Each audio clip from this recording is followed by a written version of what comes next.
The jungle of Kithar 7 whispered death in every shadow. Dr. Mara Ellen pushed through the crimson undergrowth, her breathing apparatus fogging with each careful step.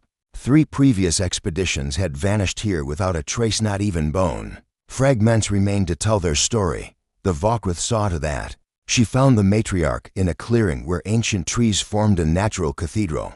The creature was magnificent even in dying 20 feet of obsidian scales that caught the filtered sunlight like black diamonds. Muscles that could snap titanium cables now trembling with each labored breath. A plasma burn carved through her flank, the wound weeping silver blood onto the moss below. Corporate poachers, Mara realized. They'd tried to take a trophy and fled when the matriarch's pack arrived.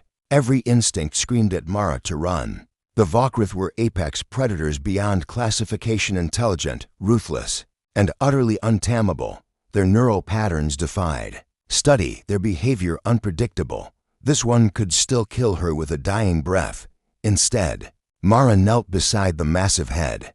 The matriarch's eyes, deep amber shot through with gold, fixed on her with an intelligence that made her breath catch. Not animal cunning, but something deeper. Recognition, question, fear. "Hey there, beautiful," Mara whispered, her voice barely audible over the jungle's symphony. "You're hurt bad, aren't you?" The great head shifted slightly, massive jaws parting, to reveal teeth like ivory daggers. A sound emerged, not a growl, but something almost like a sigh. The matriarch was trying to speak. Mara had studied xenolinguistics for 8 years. But this wasn't about translation. This was about presence. She settled cross-legged beside the dying predator, close enough to feel the heat radiating from the scaled hide. Her hands moved slowly, deliberately, until her palm rested against the creature's snout. "I know you're scared," she said. "I know it hurts. But you're not alone, okay? I'm here. I'll stay." The matriarch's breathing shifted, becoming deeper, more rhythmic. Those amber eyes never left Mara's face, and in them she saw something impossible: gratitude, trust, the recognition of one thinking being by another. Species barriers dissolved in the face of shared mortality. For 3 hours, Mara held vigil. She spoke constantly about Earth's forests, about the wolves she'd studied in Yellowstone, about the time she'd sat with her dying grandmother in a hospital that smelled of antiseptic and false hope. The matriarch listened, occasionally making soft sounds that might have been responses, her great chest rising and falling in rhythm with Mara's voice. When the end came, it was gentle. The matriarch's eyes closed slowly, her breathing growing shallow until it stopped entirely. Mara felt the exact moment life departed, a shift in temperature, a stillness that seemed to ripple outward through the jungle itself. She sat there for another hour, her hands still resting on scales that were already beginning to cool. When she finally stood, her legs were numb and her back ached, but her heart felt strangely full. From her pack, she retrieved a handful of Terran wildflower seeds, blue lupines her grandmother had loved, and scattered them around the matriarch's head. "Thank you," she whispered to the still form, "for letting me be with you." The jungle had gone completely silent. Not even insects dared make a sound. As Mara gathered her equipment and prepared to leave, she felt eyes watching her from the shadows between the trees. Golden eyes, dozens of them. The pack had come, drawn by some signal she couldn't comprehend, arriving just as their matriarch drew her final breath. They made no move to follow as she walked away, but Mara could feel their gaze like a physical weight between her shoulder blades. She'd expected fear, but instead felt something else entirely: the profound sense that something had fundamentally changed, not just for her, but for all of them. Behind her, the Vokrith began to sing a sound like distant thunder, like stone grinding against stone, like the earth itself grieving. It followed her all the way back to base camp, a mournful symphony that seemed to reshape the very air around it. And in that song, Mara heard something that would haunt her dreams, a promise. 3 days passed before Director Hassan's voice crackled through the calm array, tight with barely controlled panic. "Mara, we've got a problem. The satellite feeds are showing movement, massive movement. Every Vokrith pack within a 50-kilometer radius is converging on your position." Mara lowered her field notes, unsurprised. She'd felt them out there. since leaving the matriarch's grove a presence at the edge of perception. Shadows that moved when she wasn't looking directly at them. Her motion sensors had been going off constantly, but whenever she checked, the jungle appeared empty. How many? She asked, though she suspected she didn't want to know the answer. At least 200, maybe more. The thermal imaging can't get an accurate count. They're moving information, using the canopy for cover. Mara, you need to evacuate. Now, the corporate board is already mobilizing a military response. Lieutenant Commander Sarah Chen materialized beside the comm station, her expression grim. Chen had been assigned as Mara's security liaison, a career soldier with cybernetic enhancements and zero patience for what she called bleeding heart xenobiology. She'd argued against this expedition from the beginning. Dr. Ellen, Chen said, her voice clipped and professional. I have a dropship inbound. We can be off-planet in 6 hours. No. Mara's response was immediate, instinctive. I'm not leaving. Chen's enhanced eyes flared literally, twin points of blue light in the gathering dusk. Doctor, with respect, you're not thinking clearly. What you did out there sitting with that thing while it died, it's triggered some kind of pack response. They're treating you as either a threat or a resource, and either way, you're in extreme danger. But Mara was already shaking her head. She moved to the camp's perimeter, where the force field generators hummed their electronic lullaby. Beyond the barrier, the jungle pulsed with hidden life.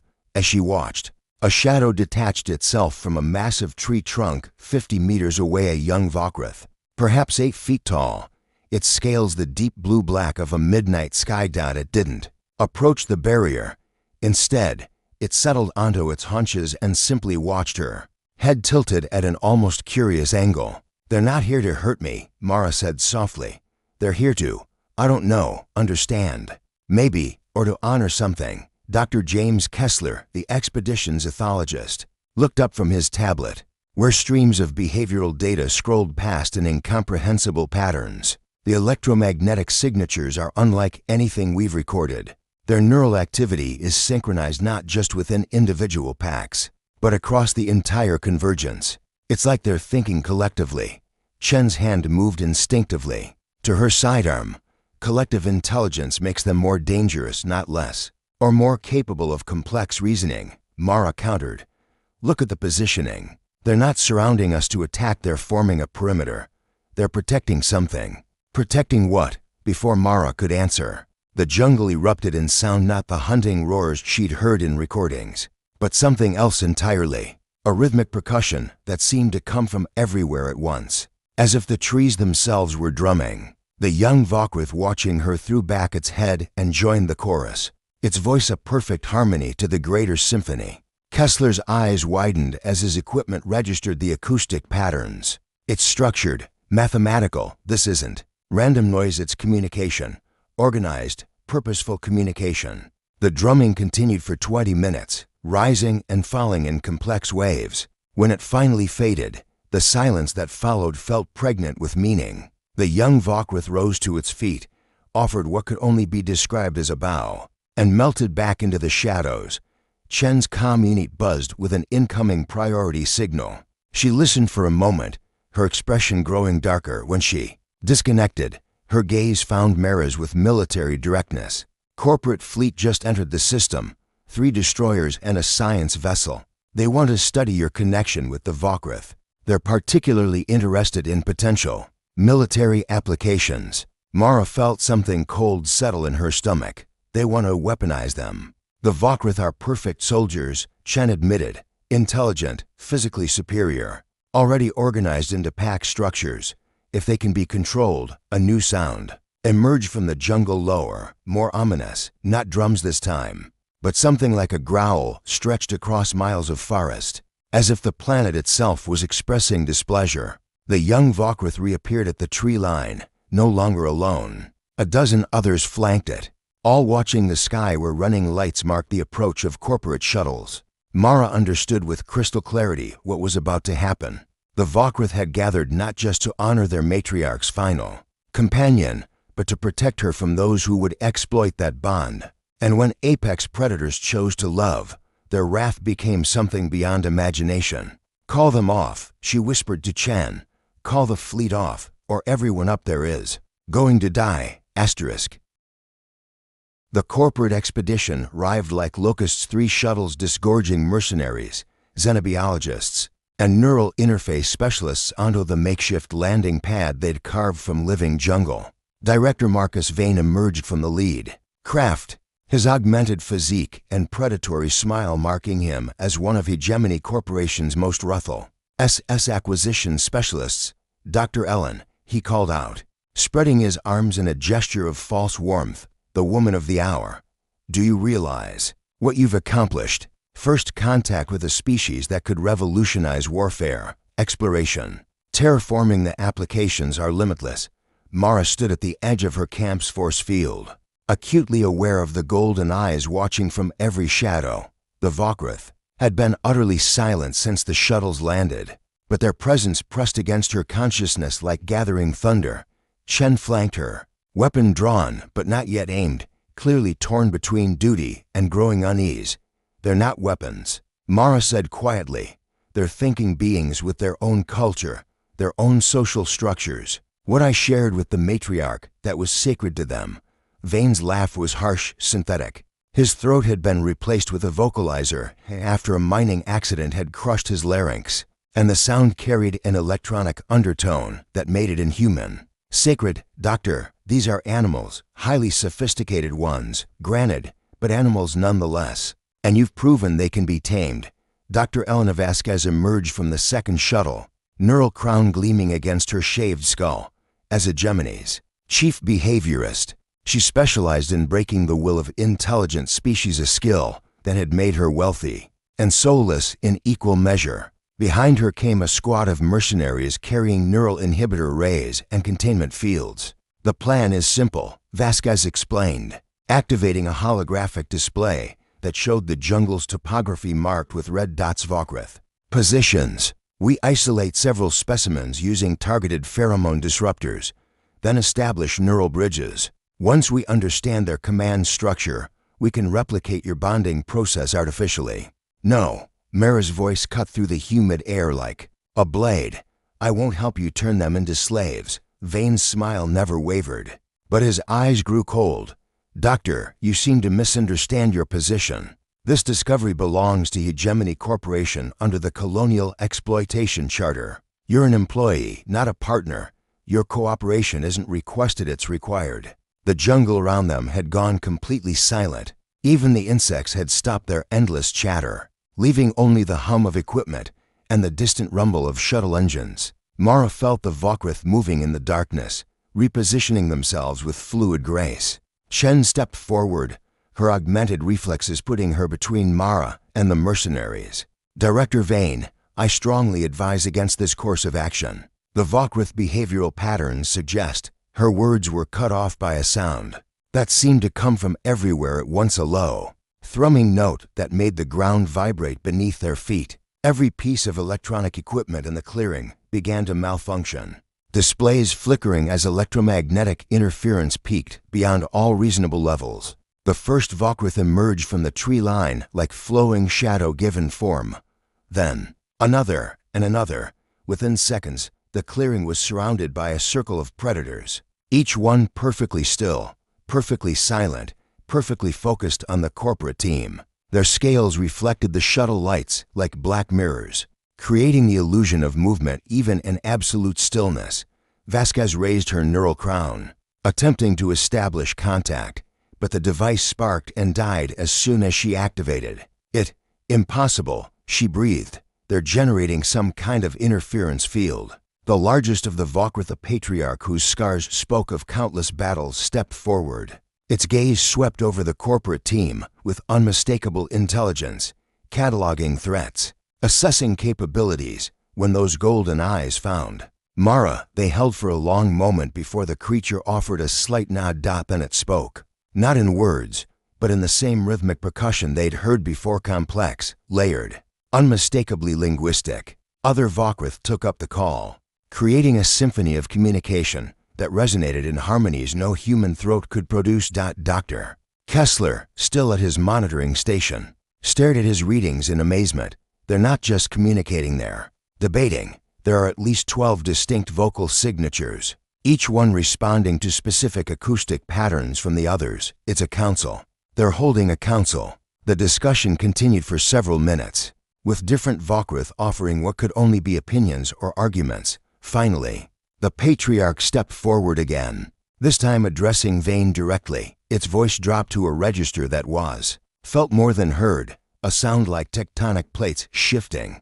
Vane laughed, the electronic rasp of his vocalizer breaking the jungle's reverent hush. Fascinating display, but ultimately meaningless. Sergeant Martinez, deploy the neural inhibitors. Let's show these beasts what real power looks like. The mercenary squad raised their weapons, energy cells whining as they powered up. But before they could fire, the Vokrith moved. They didn't attack. That would have been too simple, too predictable. Instead, they vanished. One moment the clearing was ringed with massive predators. The next it was apparently empty, but Mara could still feel them, closer now, their presence pressing against her awareness like gathering storm clouds. Martinez scanned the jungle with his weapons targeting system, finding nothing. Sir, we've lost visual contact. Thermal is showing them everywhere. It's like the whole jungle is moving. That's when the real demonstration began. One by one, the corporate team's shuttles began to sink into the ground. Not damage. The Vokrith were too intelligent for crude destruction. Instead, they had somehow undermined the landing pad's structural integrity, turning solid earth into quicksand with surgical precision. Vane's composure finally cracked as he watched millions of credits in equipment disappear into the hungry jungle. How are they doing this? Mara walked to the center of the clearing, her movements slow and deliberate. As she moved, the Vokrith reappeared at the edges of vision, not threatening, but protective, guardians taking their positions. They're not animals, she said, her voice carrying clearly in the sudden stillness. They're engineers, architects. They've been managing this ecosystem for millennia, and you just declared war on their world. The patriarch emerged from shadows that shouldn't have been deep enough to hide him. This time, when he spoke, his voice carried the weight of absolute authority, a death sentence delivered with perfect calm. Vane reached for his sidearm, but Chen's enhanced reflexes put her plasma rifle against his temple before he could clear leather. I wouldn't, she said simply. The corporate director's eyes blazed with fury, but he was intelligent enough to recognize a losing position. Around him, his team stood frozen as golden eyes tracked their every movement from the encompassing darkness. This isn't over, he snarled. Hegemony has a fleet in orbit. We'll glass this whole planet if necessary. The patriarch tilted its massive head, and when it spoke again, its voice carried what sounded remarkably like amusement. Behind it, more Vokrith emerged from concealment.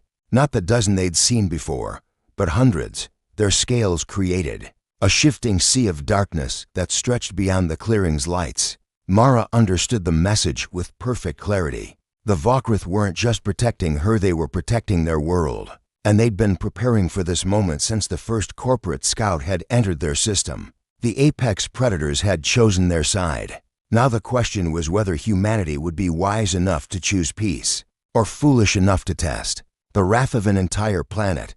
The orbital bombardment began at dawn. Plasma lances tore through Kithar 7's atmosphere like falling stars, each one carrying enough destructive force to level a city block from the bridge of the Hegemony destroyer. Profit margin. Admiral Rebecca Stone watched the light show with cold satisfaction. Target the xenobiologist's position, she ordered, her cybernetic implants calculating trajectory and yield with mechanical precision. Surgical strike. I want her and those things reduced to constituent atoms. But when the smoke cleared from the first bombardment, the jungle remained stubbornly intact. Worse, the energy readings from the planet's surface had spiked beyond all previous measurements. Whatever the Vokrith were doing down there, they were doing it on a massive scale. On the surface, Mara stood in the heart of what had once been her research camp, now transformed into something that defied easy description. The Vokrith had worked through the night, their incredible intelligence and physical capabilities reshaping the very landscape around her. What had been a simple clearing was now a vast amphitheater carved from living rock, its walls covered in patterns that hurt to look at, directly geometric forms that seemed to shift and flow even when observed. The patriarch stood beside her, no longer the solitary guardian, but the central figure in a gathering that stretched beyond the horizon. Vokrith covered every surface: the amphitheater walls, the surrounding trees, even the cliff faces that had been exposed during the night's construction. Thousands of them, all focused on the same purpose. Dr. Kessler, his equipment somehow still functional despite the bombardment, stared at readings that shouldn't have been possible. Mara, they're creating some kind of resonance field. The geological surveys show the entire continent is vibrating at a specific frequency. Chen, her military training warring with growing awe, scanned the sky through her rifle's scope. The fleet's repositioning for another strike. Whatever they're planning, it better happen fast. But Mara was no longer listening to human voices. The Vokrith had begun their true song, not the simple communications they'd shared before, but something infinitely more complex.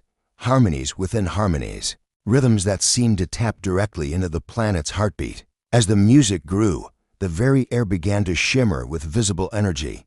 High above, Admiral Stone's confidence evaporated as her sensors registered the impossible. Weapons officer, report. Why aren't our plasma lances penetrating the atmosphere? The young officer's voice shook as he ran diagnostic after diagnostic. Admiral, something's wrong with the planet's magnetic field. It's forming a coherent barrier. Our weapons are being deflected back into space. That's impossible. Planets don't have defensive capabilities.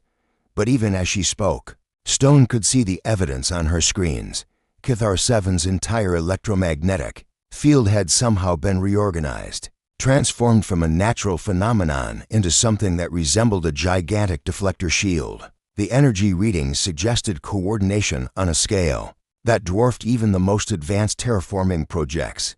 Down in the amphitheater, the Vokrith song reached a crescendo that made the ground beneath Mara's feet pulse like a living heart. The patriarch turned to her, its golden eyes holding depths of intelligence that put her university professors to shame. When it spoke, she understood not the words, which were in a language no human had ever heard, but the meaning behind them. The Vokrith were asking for her consent. What they were about to do would change everything, not just for this world but for the relationship between their species and humanity. They wanted her to choose. Let them demonstrate their true power or find another way. Mara looked up at the sky where the hegemony fleet maneuvered for position, ready to rain destruction on everything she'd come to love about this world. She thought of the matriarch's final moments, of the trust that had passed between two very different forms of consciousness. Some bridges, once built, couldn't be unbuilt. Do it, she whispered.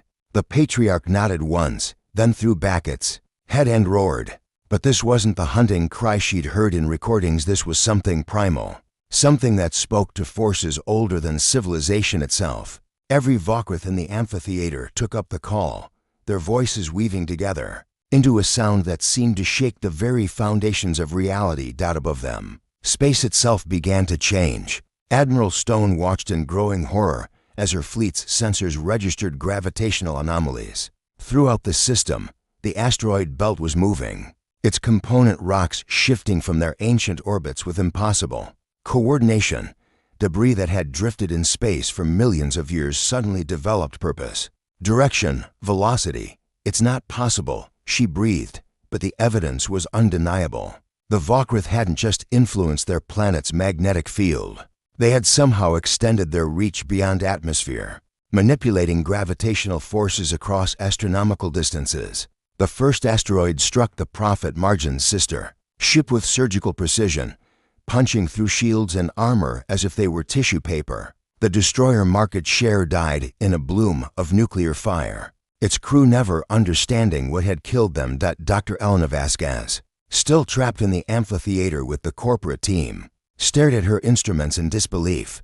They're singing to the planet, she said, her voice barely audible over the ongoing chorus. They're not just communicating, they're conducting. They're making Kithara 7 itself part of their orchestra. The asteroid bombardment continued with relentless precision. Each rock found its target with impossible accuracy, as if guided by Intelligence that could calculate trajectories across millions of miles. Within an hour, the hegemony fleet had been reduced to expanding clouds of plasma and debris. Only one ship survived, a small courier vessel that had been held in reserve. Its pilot, a grizzled veteran named Captain Torres, received a transmission that would haunt him for the rest of his life. Not words, but pure meaning transmitted directly into his consciousness. Leave. Tell them what you have seen. Tell them the price of greed. As Torres fled the system, his ship's sensors detected one final impossibility. The debris from the destroyed fleet wasn't drifting randomly, it was being collected, organized, incorporated into structures that defied human understanding. The Vokrith were already recycling the wreckage, turning humanity's weapons into something else entirely. In the amphitheater, the song began to fade. The Vokrith gradually fell silent, their great work complete. The Patriarch approached Mara, its massive head lowering in what she recognized as profound exhaustion. The effort of coordinating their species' incredible abilities had drained even these apex predators. But in its eyes, she saw satisfaction. The Vokrith had revealed themselves not as mere beasts, but as guardians of something far greater than individual worlds. They were shepherds of space itself, and they had just demonstrated what happened to those who threatened their chosen charges. Mara reached out and placed her hand on the Patriarch's snout, feeling the familiar warmth of scales that had cooled from the heat of exertion. "Thank you," she whispered, "for showing them, for showing everyone." The great creature's response was barely audible, but she heard it clearly, a sound like distant thunder, like stone grinding against stone, like the earth itself expressing satisfaction. In that moment, she realized the truth that would reshape humanity's place in the galaxy. The Vokrith hadn't just chosen her as a companion. They had chosen her species as worthy of protection, but only if they proved worthy of the gift. The message was clear: treat the universe with respect, or face the consequences of crossing those who had mastered forces beyond imagination. The age of human expansion through violence had just ended. The age of cooperation with apex predators had begun. 6 months later, Mara stood in the United Colonies Senate chamber, facing a room full of politicians and military leaders whose worldviews had been shattered by a single transmission from a courier ship. Captain Torres' testimony had sent shockwaves through human space footage of an entire fleet reduced to expanding plasma clouds by what appeared to be intelligently guided asteroids. "The question before us," Senator Patricia Huang said, her voice tight with controlled fear, "is how to respond to what can only be described as an act of war by an alien intelligence we barely understand." Admiral James Fletcher, the Colonial Navy's Chief of Staff, leaned forward in his chair. His mechanical arm, a souvenir from the Centauri Rebellion, clicked against the table as he gestured at the holographic display showing Kithara 7. "Dr. Ellen, you've spent more time with these creatures than any human alive. Are they a threat to humanity?" Mara took a breath, feeling the weight of an entire species' future pressing down on her shoulders. Through the chamber's windows, she could see Earth's ancient skies, but her heart remained on a jungle world where golden eyes watched from every shadow. "They're not creatures," she said quietly. "They're people, different from us, but people nonetheless, and they're not a threat to humanity. They're a mirror. They reflect back exactly what we bring to them." General Rebecca Morris, her face scarred from a dozen conflicts, slammed her fist on the table. "They destroyed 3 destroyers and killed 8,000 personnel. How is that not a threat?" "Because those 8,000 came to their world with weapons and chains," Mara replied, her voice never rising above conversational level, but carrying clearly through the hushed chamber. "They came to enslave an entire species, to turn apex predators into biological weapons." The Vokrith responded exactly as any thinking being would when faced with extinction. Senator Huang consulted her tablet, scrolling through classified reports that painted a picture of humanity's expansion. Through space worlds stripped bare, species rendered extinct, resources extracted without regard for consequence. "Dr. Ellen, your preliminary report suggests these Vokrith possess capabilities that could revolutionize our understanding of physics, gravity manipulation, planetary scale coordination." possibly even faster than light communication. Such abilities could benefit all of humanity, could they? Mara asked. Or would we use them the same way we've used every other advantage we've gained? To take more, consume more, control more. The chamber fell silent. In that silence, Mara could almost hear the distant thunder of Vokwith voices, their songs carrying across impossible distances. To reach her even here in humanity's seat of power. Dr. James Kessler materialized via hologram, transmitting from his new research station on Kithar 7. Behind him, the jungle had grown back with impossible speed, erasing all traces of human presence except for a small grove, where wildflowers bloomed. Terran species growing in alien soil, tended by claws that could tear through titanium. Senators, I've been observing Vokwith society for 6 months now, Kessler said, his image flickering slightly due to the vast distance. What Dr. Ellen accomplished wasn't first contact, it was acceptance. The Vokwith have been aware of humanity for decades. They've watched us strip mine worlds, wage wars over resources, treat intelligence as a commodity to be exploited. They were prepared to remain hidden until we inevitably destroyed ourselves. Admiral Fletcher's eyes narrowed. Are you saying they've been spying on us? I'm saying they've been protecting themselves from us, Kessler replied. Every failed expedition to Kithar 7 wasn't a failure, it was a test. The Vokwith observed how we behaved when we thought we were dealing with mere animals. Most expeditions revealed the worst of human nature. Dr. Ellen was the first to reveal the best. The hologram shifted, showing footage that made several senators gasp. Vokwith working in perfect coordination to repair ecological damage left by previous expeditions. Massive predators carefully tending seedlings with claws that could cut through steel. Adults teaching juveniles not just to hunt, but to nurture, to build, to preserve. They're not just apex predators, Kessler continued. They're apex gardeners, apex architects, apex philosophers. Their entire civilization is built around the concept of sustainable growth. They've been managing not just their own world, but their entire star system for thousands of years. Senator David Kim, representing the outer colonies, raised a trembling hand. Dr. Kessler, are you saying there are more worlds like Kithar 7? More Vokwith civilizations? The scientist's smile was both wonder and warning. Sensors indicate Vokwith presence in at least 40 star systems. They've been there all along, watching, waiting, deciding whether humanity deserves to know they exist. The implications hit the chamber like a physical blow. Humanity wasn't alone in the galaxy. They were outnumbered by intelligences that possessed capabilities beyond current human understanding. More importantly, they were being judged. General Mara stood abruptly, her chair scraping against the floor. This is intolerable. We cannot allow alien intelligences to dictate humanity's expansion into space. They're not dictating anything, Mara said, finally allowing a note of steel to enter her voice.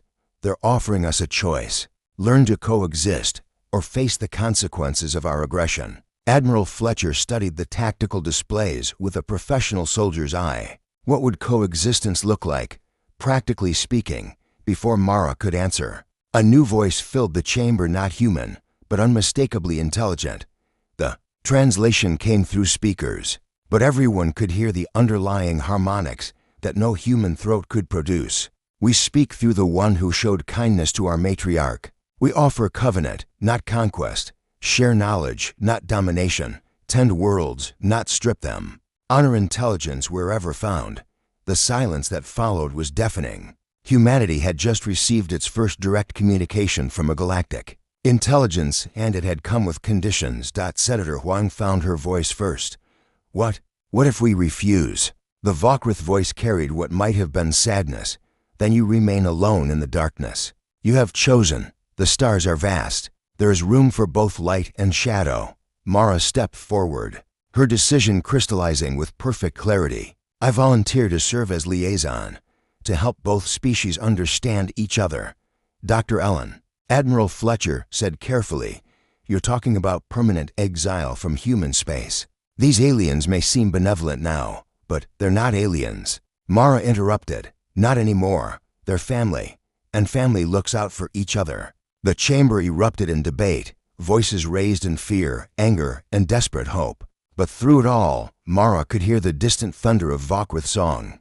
Patient and eternal as the stars themselves, they would wait for humanity's answer. However long it took. In the end, the choice would define not just the future of two species, but the character of intelligence itself in a universe vast enough to hold both predator and prey, both human ambition and alien wisdom.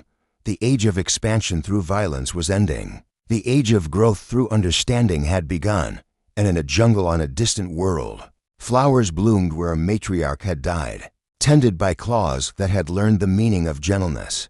From a single human voice that spoke softly to a dying apex predator and changed the galaxy forever.